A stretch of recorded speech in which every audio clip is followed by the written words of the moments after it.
Hey everybody, so let's talk about fear factor dog training.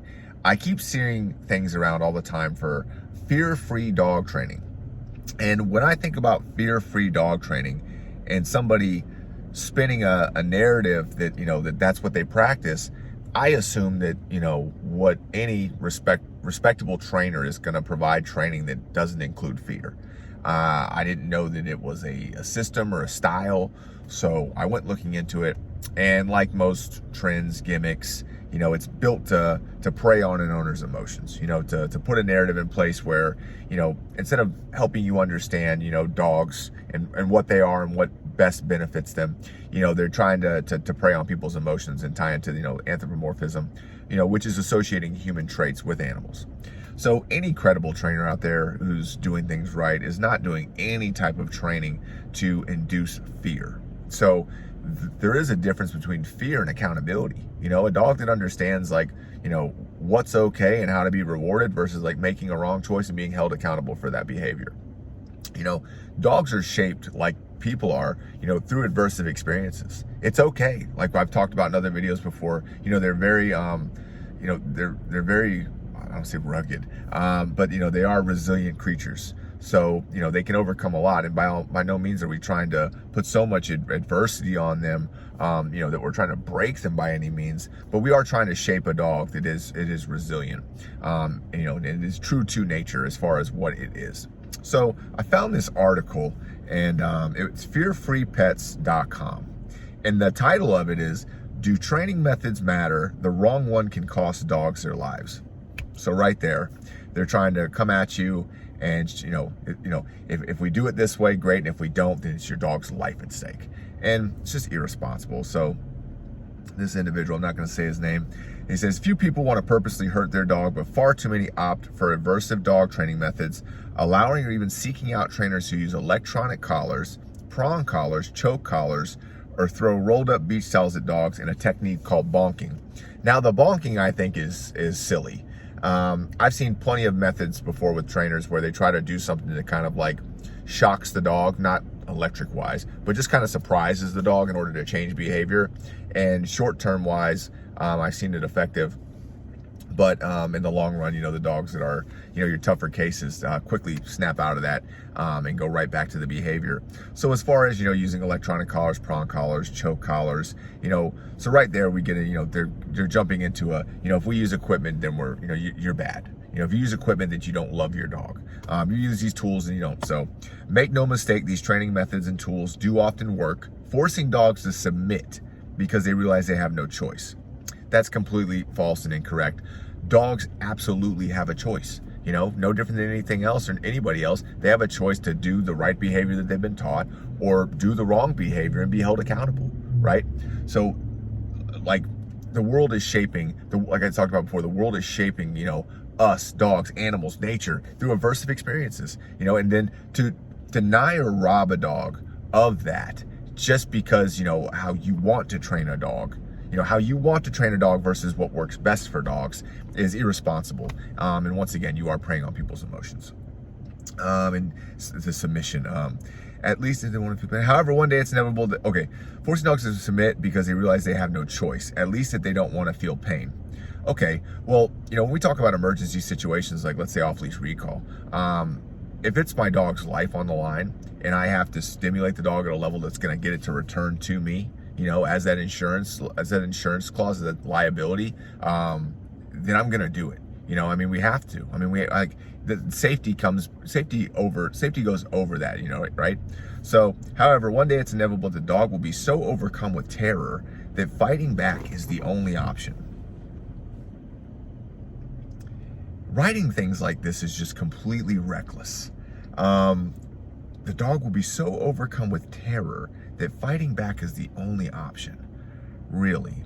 So if that's the case, then I would love to see any dog that I've ever trained, whether it be on the military or civilian side. I've never witnessed a dog that was so overcome with terror that fighting back was the only option. Once again, a narrative spun by people who are just trying to prey on your emotions. Instead of learning how to appropriately react and respond to real life situations, these dogs learn only how to protect themselves to minimize punishment and pain. Once again, false. We teach dogs through real life situations how to behave accordingly, and we do that personally, us, our company, through one-on-one mobile dog training that works within the environments that an owner either lives in or is going to go. So we're always trying to work real world. That way we can do these things, where they're going to take place with, natural things, right? Setting the scenarios up, no different than we did in the military working dog world. Setting up scenarios as close as we can to real life that mimic them in order to set the dog up for success. Not only do these immersive methods cause physical pain, they also create mental anguish. Instead of instilling confidence, they cause fear. What's more, if the punishment is associated with a family member, a lack of trust occurs, and the human-animal bond may be extinguished. Like it's a candle, like you're blowing out your candles. Mental anguish. Instead of instilling confidence, they cause fear. Once again, spoke from a place where it's hard to find people credible that have never had to train a dog to any standard that wasn't suggestive, right? When you're talking about people that do something at a level that's purely suggestive on whether, a dog making a decision that benefits it versus what we actually need it to do and what's best for its life safety wise, then you have this kind of training. I always liken training to 3 tiers.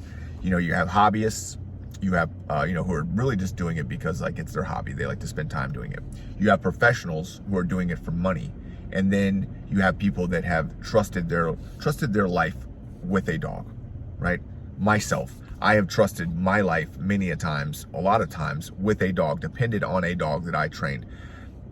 I'm not on any side of the fence other than doing what's most effective to keep me safe, my dog safe. There's no other point that I come at it from. It's not about wasting my time because it's a hobby and just doing things just because. And it's not about money. It's about doing things that are most effective because, to me, performing at the highest level is my first level of training. And everything is stemmed from that. The fact that most aggressive dogs are fearful, which they are, dogs that are fearful, not confident in their situation, socially awkward. So when techniques are used which instill more fear, what do you think happens? Many times these dogs have had, they've never been held accountable for the behavior, and the owner is miscommunicating to the dog, and that's why we see the dog, performing like this, and that's where we get the disconnect back on. There's just a lack of communication there. There's no techniques that are meant to instill more fear. It's definitely to build a dog's confidence. So once again, I do not understand this article where the guy's coming from. Say this is what happens is he and his colleagues get more business because already fearful dogs are now downright terrorized, and they may never know how to respond. Terrorized. They keep liking to use that word. Lucky dogs land at the doorstep of a qualified professional. Others go right back to their trainer, who caused or exacerbated the problem to an animal shelter. Some dogs are euthanized. Science from around the world supporting positive reinforcement dog training is now abundant. In the midst of the pandemic, Petco banned the sale of e-collars in their stores.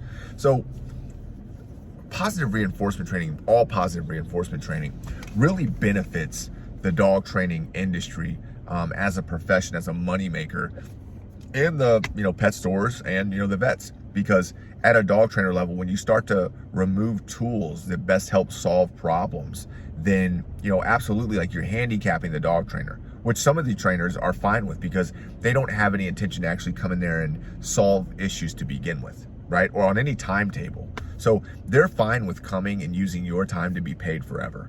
So they don't mind that tools are taken away because they never really had a start to finish in their head to begin with.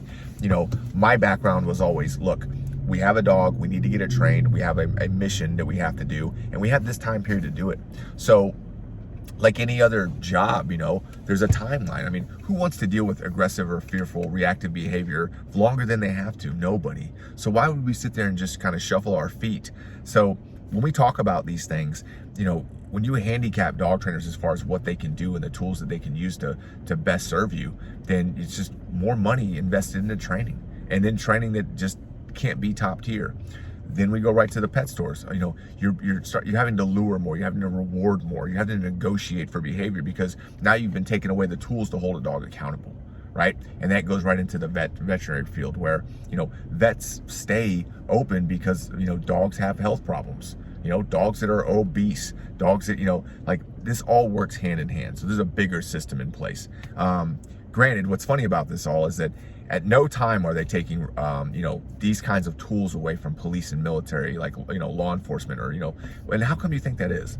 That's because they understand that they need these things in order for the dog to perform at a highest level, right? So it's okay if it's in protection of your life, or the lives of others, but it's not okay for you as a pet owner to deal with these things and want to solve and resolve them. So that tells you that it's a complete load of crap to begin with. Today we know, in fact, going the other way, positive reinforcement using the approaches supported by the fear-free initiative. So it's an entire initiative. Fear-free are the most effective ways to readjust canine attitudes and support confidence. All right? If you really want to help dogs, we need to save them. You don't help a drowning person who isn't able to swim by rescuing them from the ocean only to throw them into a lake. How that applies at all to dog training, the way I've seen anybody do it, I don't know. We can no longer tolerate mistreatment with the promise that doing so saves lives when we know there's a better way. Well, the funny thing about these people is that, dog trainers like myself and my team, we get the cases that they don't fix. And I mean, when they work with an aggressive, fearful, reactive dog, they're not resolving or fixing anything. What they're teaching you is that you just need to be more tolerant, you the owner, and that you're just gonna have to live with this forever. And by the way, you paid them money to what you thought was gonna be to solve the issue, only to find out that there was never any intent to begin with, or they lack the ability to provide that to begin with, right? So it's irresponsible, like I said, this whole fear-free initiative. Anytime, like I said, you see propaganda that preys on an owner's emotions, that's steered at that, you have to ask yourself, like, why would somebody do this, and question it. And it's because they want you to, like, once again, they treat it like a religion. Believe in our religion. Anything other than this is wrong. Anything other than this, you don't love your dog. So they're forcing you to decide on a path versus what makes sense, right? I always advocate for someone to do what makes sense. That's up to a professional, a dog trainer, to be able to communicate with you, to provide, resolutions, to provide concepts, to provide techniques that make sense, And if they can't make sense of it, then that's their problem. And no, you shouldn't go with that plan. I'm not going to go forward with any plan that doesn't make sense, and I'm not going to go forward with any plan that I don't see with my own eyes and see that that's the right plan. So once again, that's where that military working dog training comes into effect, because we were always focused on making the most of our time when training in order to achieve the best result, because there was something higher. Like I spoke about before, it wasn't because it was our hobby. It wasn't because we were making money. Like, we got paid on the 1st and 15th, a set rate, no matter how hard we worked, right?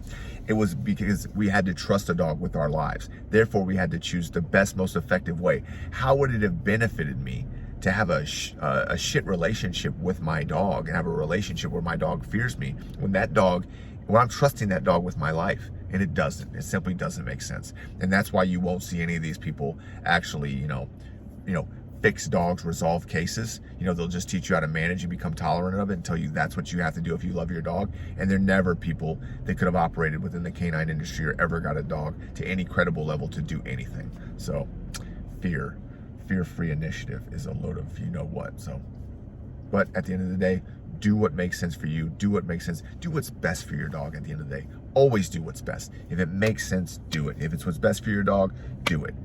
Too easy.